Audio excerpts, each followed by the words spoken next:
जयकारा बोलो माता रानी का। जगत माई महामाई माँ भद्रकाली की जय बोलो। माता रानी के सांचे दरबार की जय बोलो। तो कन्या राशि वालों, आप सभी का स्वागत करते हैं कन्या मंथन भिंड यूट्यूब चैनल में। बंधुओं, यह एक चीज आपको रातों रात करोड़पति बना सकती है। आपकी हर एक तकलीफ, हर एक दुख और दर्द को मिटा सकती है। यहाँ तक कि इस एक चीज में इतनी अधिक शक्ति है कि यह आपकी बड़ी से बड़ी मनोकामना, इच्छा को भी आपके सामने कुछ ही दिनों में पूरी कर सकती है। अब आप सोच रहे होंगे कि आखिर ऐसी कौन सी चीज है जिसके अंदर इतनी अधिक शक्तियां हैं और उसके विषय में आपको कुछ भी नहीं पता है, या फिर अब तक आपको किसी ने उसके विषय में बताया क्यों नहीं है। तो इसका जवाब यह है बंधुओं कि लोग अक्सर सुनी सुनाई बातों को ही यहाँ से वहाँ करते रहते हैं। बहुत कम ही लोग ऐसे होते हैं जो सचमुच में अध्ययनों के आधार पर और अनुभवों के आधार पर बोलते हैं। जी हाँ बंधुओं, बहुत ही कम ऐसे लोग हैं जो पुराणों में, शास्त्रों में डुबकी लगाते हैं और गहराई में जाकर ज्ञान के कीमती खजाने को ढूंढ कर लाते हैं, फिर उसे अपने व्यक्तिगत जीवन में आजमाते हैं, फिर उसके जो नतीजे और परिणाम होते हैं उनके बारे में लोगों को बताते हैं। इसके लिए बहुत ही धैर्य और समय की आवश्यकता होती है। सरल बात यह है कि किसी से कोई बात सुन लो और उसी बात को किसी अन्य व्यक्ति को बता दो। लोग अक्सर यही करते हैं। अब समस्या यहाँ पर यह है कि जो सचमुच में गहरा वास्तविक ज्ञान है उसे यूं ही चलन में लोग बताते नहीं हैं। वे छुपाने की चीजें होती हैं, गुप्त होती हैं। इसलिए जो महत्वपूर्ण ज्ञान होता है वह कभी भी सामान्य तौर पर देखने को मिलता ही नहीं है। उसके विषय में लोग चर्चा करते पाए नहीं जाते हैं। छोटी मोटी बातें, मामूली सा ज्ञान यानी मामूली से उपाय और क्रियाएं ही यहाँ वहाँ लोग कहते सुनते पाए जाते हैं, जिनका कोई खास प्रभाव भी नहीं होता है। तो माता रानी की कृपा और आशीर्वाद से हमें इतना सामर्थ्य तो प्राप्त हो ही गया है कि हम आपको अपनी गहरी साधनाओं के अनुभवों से और वैदिक ग्रंथों के अध्ययनों से आपको यह बता सकते हैं कि कौन सा उपाय अत्यंत शक्तिशाली है, कौन सी चीज है जिसका वैदिक विधान भी देखने को मिलता है और जिसका आध्यात्मिक प्रयोग भी किया जा सकता है। फिर उन चीजों को हम कई लोगों को बताते भी हैं, और जब उन चीजों की प्रामाणिकता साबित हो जाती है, यानी कि वह उपाय 100% कार्य करता हुआ पाया जाता है, तभी हम उस उपाय को अपने ज्योतिष कार्यक्रमों में आप लोगों को बताते हैं। इसीलिए हम आपसे कह रहे हैं कि आपको इस एक चीज के बारे में नहीं पता है, क्योंकि किसी पहुंचे हुए साधक ने, किसी वैदिक अध्ययनार्थी ने कभी आपका मार्गदर्शन नहीं किया है। तो उम्मीद है कि आप हमारी बात को समझ रहे होंगे। इस एक चीज के अंदर कमाल की ऊर्जा है। कई दैविक शक्तियों से इस एक चीज का सीधा नाता है और एक नहीं कई तरह के कार्यों में इस एक चीज का प्रयोग किया जाता है। तो आज के इस विशेष कार्यक्रम में हम आपको इस एक चीज के मूल रूप से 3 बड़े प्रयोग बताएंगे जो आपको चारों तरफ से वह सब कुछ ला कर देंगे जिसकी आपको सबसे अधिक आवश्यकता है। जी हाँ बंधुओं, वैसे तो इस एक चीज के कई प्रयोग होते हैं, परंतु सभी के बारे में चर्चा की तो यह कार्यक्रम बहुत अधिक लंबा हो जाएगा। तो आज हम केवल 3 चीजों के, यानी इस एक चीज के 3 प्रयोगों के विषय में चर्चा करेंगे। सही तरीके से वैदिक पद्धति के अनुसार इस एक चीज को इन 3 कार्यों के लिए कैसे प्रयोग किया जाता है आपको यह समझाएंगे। फिर जो इसके अन्य प्रयोग हैं वे किसी अन्य कार्यक्रम के माध्यम से आपको बताएंगे। इसी के साथ साथ बंधुओं, आपकी राशि और कुंडली में इस वक्त ग्रहों की जो स्थिति है उसके अनुसार कुछ ऐसे कार्य हैं जिन्हें आपको आने वाले 5 से 7 दिनों में भूल कर भी नहीं करना है। इन कार्यों के बारे में आपको जानना बेहद आवश्यक है। यदि आपने इन कार्यों को कर लिया तो आप अपने जीवन में नकारात्मक ऊर्जा को तो आकर्षित कर ही लेंगे, साथ ही साथ अपनी धन लक्ष्मी और अपने मानसिक चैन और सुकून को भी गवा बैठेंगे। तो ऐसे में आपको इन 3 कार्यों के बारे में जानना बेहद आवश्यक है। यदि आज आपने नहीं जाना तो हम जानते हैं कि आपके स्वभाव के अनुसार आप इन 3 कार्यों को कर जरूर देंगे। तो ऐसे में आप सावधान रहें और भूल कर भी इन 3 कार्यों को ना करें।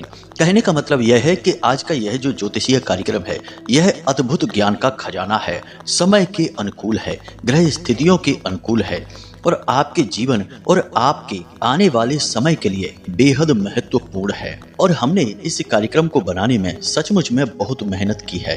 तो आपसे बस हम यही चाहते हैं कि आप इस कार्यक्रम को अंत तक देखें। तो उम्मीद करते हैं बंधुओं कि आप हमारी बात को समझ चुके हैं। अब कार्यक्रम में अंत तक अवश्य ठहरेंगे। तो चलिए बंधुओं, बिना अधिक समय गवाए माता रानी को याद करते हुए आज के इस विशेष कार्यक्रम की शुरुआत करते हैं। कमेंट बॉक्स में पूरे भक्ति भाव के साथ लिख डालिए, जय माँ भद्रकाली कृपा करो, जय माँ बगलामुखी कृपा करो। माता रानी आपके ऊपर निश्चित कृपा करेंगी, हमें पूर्ण विश्वास है। इसी के साथ साथ बंधुओं, यदि आप इस चैनल कार्यक्रम पर पहली बार आए हैं तो आप इस चैनल को सब्सक्राइब अवश्य कर लें। ऐसा करके आप न केवल हमारे बल्कि माता रानी के दिव्य परिवार के सदस्य बन जाएंगे। साथ ही साथ बंधुओं, यदि आप अपने जीवन की परेशानियों से सचमुच में मुक्ति पाना चाहते हैं, कुछ विशेष ग्रह दोष और अनिष्ट ग्रह योगों से आप पीड़ित चल रहे हैं, तो आप अपनी कुंडली का विश्लेषण करा सकते हैं। कार्यक्रम में हमने आपको नंबर दे रखा है, उस पर आप अभी कॉल करें और एक मामूली दक्षिणा के साथ अपनी कुंडली का श्रेष्ठतम विश्लेषण करा लें। तो चलिए बंधुओं, आज के इस कार्यक्रम को शुरू करते हैं। तो बंधुओं, अब ध्यान से सुनिए। यह बात तो आप अच्छी तरह से जानते हैं कि हर एक चीज की अपनी एक खास ऊर्जा होती है। किन्हीं चीजों में नकारात्मक ऊर्जाएं होती हैं और कुछ चीजों में सकारात्मक ऊर्जा होती है। चीजों की बात क्या करें, इंसानों की अपनी ऊर्जा होती है, स्थानों की अपनी अलग ऊर्जा होती है, और यहाँ तक कि हम जो कपड़े लत्ते पहनते हैं, जो गाड़ी प्रयोग करते हैं, जिस जगह पर जाते हैं, हर एक चीज की अपनी एक खास प्रकार की ऊर्जा होती है। इसीलिए आपने अक्सर यह महसूस किया होगा कि किसी विशेष स्थान पर जाकर आपको बहुत अच्छा लगने लगता है और किसी विशेष स्थान पर जाकर आपको बिल्कुल भी अच्छा नहीं लगता है। इसी प्रकार चीजों के साथ होता है। किसी विशेष प्रकार के कपड़े पहनते ही आपको बहुत अच्छा महसूस होता है और किसी अन्य प्रकार के वस्त्र पहनते ही आपको बिल्कुल भी अच्छा महसूस नहीं होता, आप तुरंत उन कपड़ों को उतार देते हैं। तो कहने का मतलब यह है कि चीजों की अपनी खास ऊर्जाएं होती हैं और वे ऊर्जाएं आपके मन को, आपके मस्तिष्क को, यहाँ तक कि आपके सोच विचार और आपके काम करने के तरीके को भी प्रभावित करती हैं। और यह बात कोई नई नहीं है।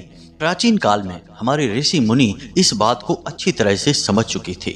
इसीलिए उन्होंने हर एक अलग समय पर, समय काल पर विशेष वस्त्रों का प्रावधान रखा था और चीजों का भी प्रावधान था कि हर एक चीज में किस प्रकार की ऊर्जा है और उसे कैसे प्रयोग करना चाहिए।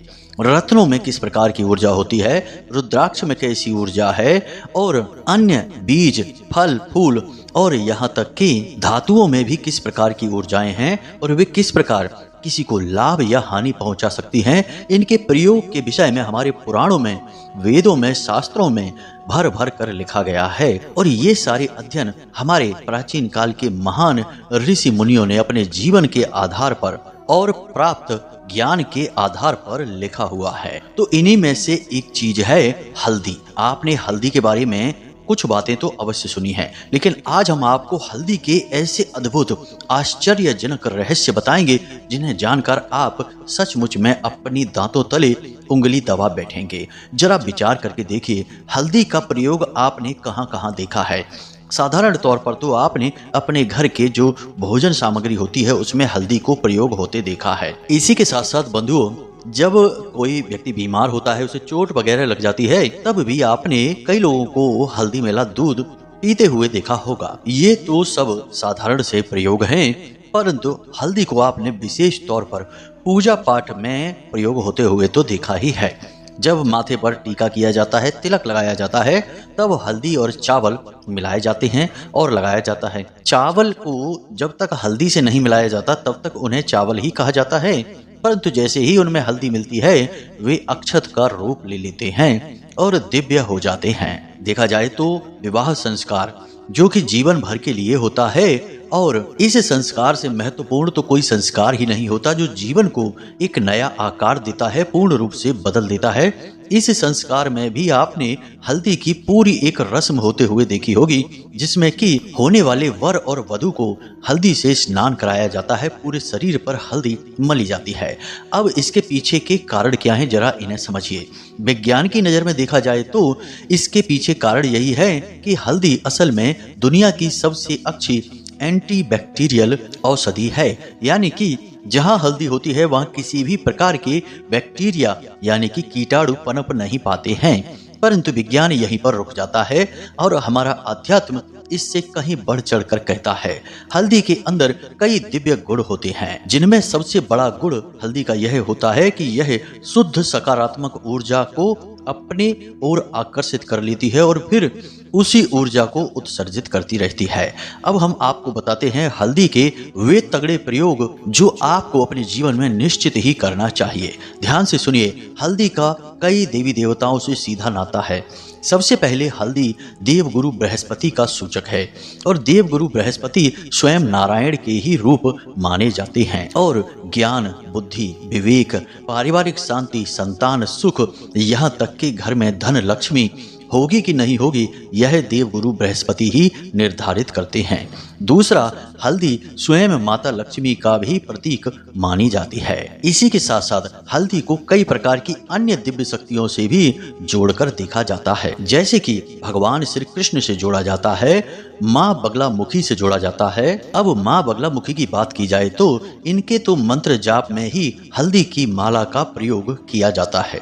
अब ध्यान से सुनिए, हम आपको हल्दी के आपके लिए किए जाने वाले सबसे बड़े प्रयोग बताते हैं। सबसे पहले आपको यह करना है कि अपने घर के मुख्य दरवाजे के दोनों तरफ हल्दी से स्वास्तिक अवश्य बनाएं। स्वास्तिक ब्रह्मांड की दिव्य ऊर्जा का सूचक होता है और 10 दिशाओं को दर्शाता है और हल्दी इस दिव्य ऊर्जा को आकर्षित करने का यानी चुंबक का कार्य करती है। इसीलिए आपने गांव देहात में या फिर जहां हमारी परंपराएं, वैदिक परंपराएं अभी जीवित हैं, ऐसे घरों के मुख्य दरवाजों पर हल्दी से बने हुए स्वास्तिक अवश्य देखे होंगे।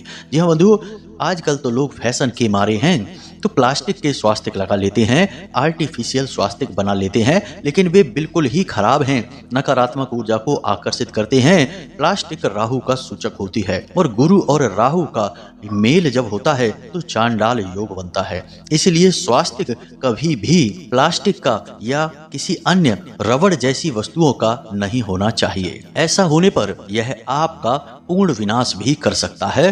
तो स्वास्तिक आप हल्दी से बनाइए। उसके बाद पंचशूलक अपने घर के दरवाजे पर यानी कि दाएं और बाएं तरफ अवश्य बनवा लें, यह भी बेहद आवश्यक है। अब यह तो हो गए बाहरी प्रयोग। अब आंतरिक प्रयोग, आपको अपने घर में माँ बगलामुखी की एक तस्वीर अवश्य लाकर रखनी है और बाजार से एक हल्दी की माला अवश्य लेकर आनी है। यदि आप अपने पूरे परिवार में सकारात्मक ऊर्जा और माँ बगलामुखी की ऊर्जा का प्रवाह चाहते हैं तो घर में जितने भी बड़े सदस्य हैं यानी कि जो युवा सदस्य हैं, बालक नहीं हैं, उनके हिसाब से मालाएं बाजार से लेकर आएं और इन हल्दी की माला को पहले आप कम से कम 48 घंटों के लिए सरसों के तेल में पूरी तरह से डुबाकर रख दें, वरना ये माला अपने आप में ही खराब हो जाती हैं, नाजुक होती हैं। तो इन्हें 48 घंटों के लिए सरसों के तेल में डुबाकर रख दें पूरी तरह से। अब यह 48 घंटों तक सरसों के तेल में डुबाने की जो क्रिया है, यह आप इस हिसाब से करें कि जब आप इन्हें 48 घंटों के बाद तेल में से बाहर निकालेंगे और इन्हें शुद्ध साफ कपड़े से पोंछेंगे, शुद्ध करेंगे, साफ करेंगे, वह दिन शनिवार का होना चाहिए, क्योंकि यह माँ बगलामुखी, माँ पीताम्बरा का दिन है। अब जब आपने शनिवार के दिन शाम के समय ये सारी मालाएं तेल से बाहर निकालकर अच्छी तरह से पोंछकर साफ स्वच्छ करके थोड़ा सा गंगा जल छिड़क कर इन्हें शुद्ध कर लिया है, तो अब आपको इनके साथ एक क्रिया करनी है। इससे होगा यह कि यह आपका सबसे शक्तिशाली रक्षा कवच बन जाएगा। याद रखना कि माँ बगलामुखी ब्रह्मास्त्र विद्या हैं और स्तंभन की देवी हैं, यानी कि चाहे दुनिया की कैसी भी नकारात्मक ऊर्जा हो, यदि आपको माँ बगलामुखी की सुरक्षा प्राप्त हो जाती है तो आपका कोई बाल भी बांका नहीं कर पाएगा। तो अब आपको क्या करना है, आपको रात्रि को 9 से 11 बजे के बीच में माँ बगलामुखी के आशीर्वाद को प्राप्त करने के लिए और इन मालाओं में माता की कृपा भरने के लिए विशेष अनुष्ठान करना होगा। तो अब यह अनुष्ठान क्या है, इसे जरा ध्यान से सुनिए। सबसे पहले आपको पीले रंग के पुष्प, पीले रंग का आसन, पीले रंग का प्रसाद और खुद को पहनने के लिए पीले रंग के वस्त्र चाहिए। अब आपको रात्रि के समय बैठना है अपना आसन लगाकर और गाय के घी का दीपक जलाना है, जल से शुद्धिकरण कर लेना है स्थान का। उसके बाद आपको माता को एक चौकी लगाकर विराजमान करना है। चौकी पर आप पीले रंग का कोरा कपड़ा बिछाएंगे, उसके ऊपर माता रानी की तस्वीर रखेंगे। फिर आप माता रानी को थोड़ा सा जल समर्पित करेंगे और उसके बाद एक नई चुनरी पीले रंग की बाजार से जो लेकर आए थे आप, उस चुनरी को आप माता रानी को उड़ाएंगे और उसके बाद आप प्रसाद, फूल, दीप, धूप आदि माता रानी को समर्पित करेंगे। फिर आप इन सब मालाओं को एक प्लेट में रखेंगे। पीतल की प्लेट होनी चाहिए, उसके ऊपर पीले रंग का कपड़ा पड़ा हो। उस कपड़े के ऊपर आप इन सारी मालाओं को रखेंगे और इन्हें माता रानी के सामने समर्पित करेंगे। फिर आप किसी एक माला को उठाएंगे और उसी माला से आप इस मंत्र का एक माला जाप करेंगे। जी हाँ बंधुओं, मंत्र जागृत है और हम आपको दे रहे हैं, इसलिए यह गुरु शिष्य परंपरा के अंतर्गत आपको प्राप्त हो रहा है, तो यह पूर्ण रूप से सिद्ध मंत्र है। आप जब एक बार ही यानी एक माला ही इस मंत्र का जाप करेंगे तो इसका प्रभाव आपके जीवन में दिखना शुरू हो जाएगा, क्योंकि इस मंत्र के लिए हमने मेहनत कर ली है। आपको मेहनत करने की आवश्यकता नहीं है, यानी यह जागृत मंत्र हुआ। तो आप इस मंत्र को ध्यान से देखें। यह मंत्र आपके मोबाइल की स्क्रीन पर दिखाई दे रहा है। इस मंत्र को आप नोट कर लें, याद कर लें। इस मंत्र की आपको एक माला जाप करनी है। जब आपका एक माला जाप हो जाए तो आपको उस माला को वापस उन्हीं मालाओं के साथ मिलाकर रख देनी है। माता रानी से हाथ जोड़कर निवेदन करना है कि हे माते, हम आपकी शरण में हैं, हमें आपकी रक्षा आशीर्वाद की बहुत अधिक आवश्यकता है, तो आप कृपा करें और अपना रक्षा कवच इन मालाओं में भर दें, ताकि हमारे आसपास एक रक्षा कवच तैयार हो जाए और हम दुनिया भर की नकारात्मक ऊर्जाओं से बच जाएं। जी हाँ बंधु, इस प्रकार निवेदन करें। कुछ समय वहां पर बैठकर आंख मूंद कर माता रानी से मानसिक संवाद करने की कोशिश करें। जी हाँ बंधु, अपने मन के भाव माता रानी को बताएं और इस प्रकार मन में कल्पना करें कि माता रानी आपके सामने ही विराजमान हैं और आपको सुन रही हैं। बड़ा भाव चाहिए इस प्रकार की परिकल्पनाओं को करने के लिए। आपको इस भाव को अपने अंदर जगाना शुरू करना होगा। यदि पहली बार कर रहे हैं तो हो सकता है कि मन भटकेगा और आपका मन इस कार्य में न लगे, लेकिन कुछ समय के बाद आपका मन इस तरह के कार्यों में लगेगा और आपको माता रानी का आभास होना शुरू हो जाएगा। अब आप दीपक में इतना घी भर देंगे कि कम से कम 1-2 घंटे वह दीपक लगातार जलता रहे। उसके बाद आप उस माला को, सामग्री को, सब कुछ ज्यों का त्यों वहीं रखा छोड़ देंगे और वहां से उठ जाएंगे, नींद लेंगे और इस उपाय के विषय में किसी से कोई चर्चा नहीं करेंगे। जी हाँ बंधुओं, सुबह सूर्योदय से पहले जागेंगे। स्नान आदि करने के बाद आप अपने पूजा घर में जाएंगे और इन मालाओं को बड़े ही भाव के साथ माता रानी से निवेदन करते हुए उठा लेंगे। याद रखना कि इन मालाओं को उठाने से पहले आपको माता रानी के सामने फिर से गाय के घी का वही दीपक जलाना है, उसे धोकर उसकी बाती को हटा देना है और पुनः नया दीपक वहां जलाना है। उस प्रसाद सामग्री वगैरह को सबको वहां से हटा देना है। अब आप वहां से मालाएं उठाएंगे माता रानी से निवेदन करते हुए और बाद में सूर्योदय होने के बाद इन मालाओं को घर के हर एक सदस्य को पहनने के लिए दे देंगे। याद रखना कि इन मालाओं को वस्त्र के नीचे पहनना है, छिपा कर रखना है, किसी पर इनकी नजर पड़नी नहीं चाहिए। बस इस प्रयोग को आप कर लीजिए, माता बगलामुखी की पूर्ण कृपा और आशीर्वाद आपको प्राप्त हो जाएगा। अब कुछ कार्य हैं जो आपको भूल कर भी नहीं करने हैं अगले 5 से 7 दिनों में। पहली चीज, आपको किसी को भी कर्जा नहीं देना है। आने वाले 5 से 7 दिनों में कोई आपसे रुपए उधार मांगेगा, आपको नहीं देना है। दूसरी चीज कि आने वाले 5 से 7 दिनों में कोई आपके दरवाजे पर भिक्षा मांगने के लिए आएगा। महिला होगी वह, उस महिला को आपको खाली हाथ वापस नहीं जाने देना है।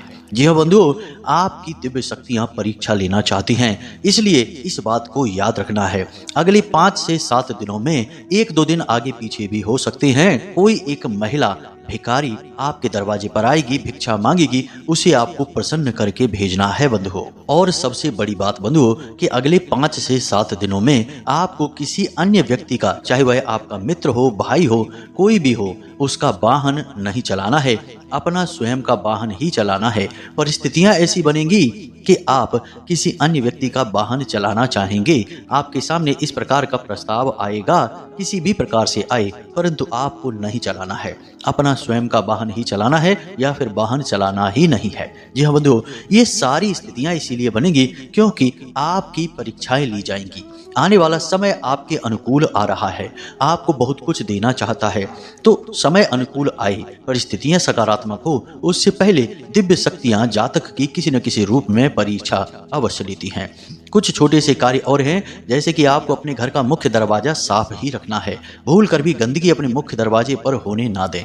दूसरा कि आपके घर की जो छत है वहां पर जाएं, वहां पर कुछ कूड़ा कबाड़ पड़ा हुआ है, पुरानी वस्तुएं पड़ी हुई हैं, टूटा फूटा सामान पड़ा हुआ है, इन सब चीजों को हटा देना है, छत की सफाई करवा देनी है, क्योंकि वह आपके घर का राहु है। जी हाँ बंधुओं, बनते हुए कार्यों को बिगाड़ने में राहु को महारत हासिल है। तो ऐसे में जब आपके जीवन की परिस्थितियां बदलेंगी, सकारात्मक होंगी, तो उन्हें बिगाड़ सकता है आपका यह राहु। तो इस कार्य को आप अवश्य कर लें। बस इन बातों को आप अपने जीवन में आजमाएं। इन उपायों, इन क्रियाओं को जो हम आपको बताते रहते हैं, इन्हें अपने जीवन में आजमाते रहें, करते रहें, आपका उद्धार निश्चित है। याद रखना बंधुओं कि आने वाला समय आपका है, आपको सब कुछ मिलने वाला है जो आपने अब तक जीवन में खोया था। बस धैर्य से अपने समय का इंतजार करना है और पूर्ण रूप से शुद्ध, सकारात्मक, सात्विक बनना है, सत्य का साथ देना है। तो उम्मीद करते हैं बंधुओं कि जो बातें हमने आपको बताई हैं वे आपको अच्छी लगी हैं, समझ में आई हैं। आप इन बातों का प्रयोग करके अपने जीवन को निश्चित तौर पर बदल पाएंगे, एक नई दिशा दे पाएंगे। फिर माता रानी तो हैं ही हमारा, आपका, सबका कल्याण करने के लिए। तो बंधुओं, इसी के साथ साथ आज के इस कार्यक्रम को यही समाप्त करते हैं। कुंडली विश्लेषण यदि कराना है तो आप वीडियो में दिए गए नंबर पर फोन करके सारी जानकारी ले सकते हैं। तो चलिए बंधु, आज के कार्यक्रम को यही विराम देते हैं। हमेशा हंसते रहिए, मुस्कुराते रहिए, सकारात्मक रहिए और दिन में एक बार मंदिर अवश्य हो आइए, क्योंकि आपका उद्धार तो वहीं से होना है। तो प्रेम से बोलिए जय माई की, जय माँ भद्रकाली, जय माँ बगलामुखी। माता रानी आपका कल्याण करेंगी। धन्यवाद।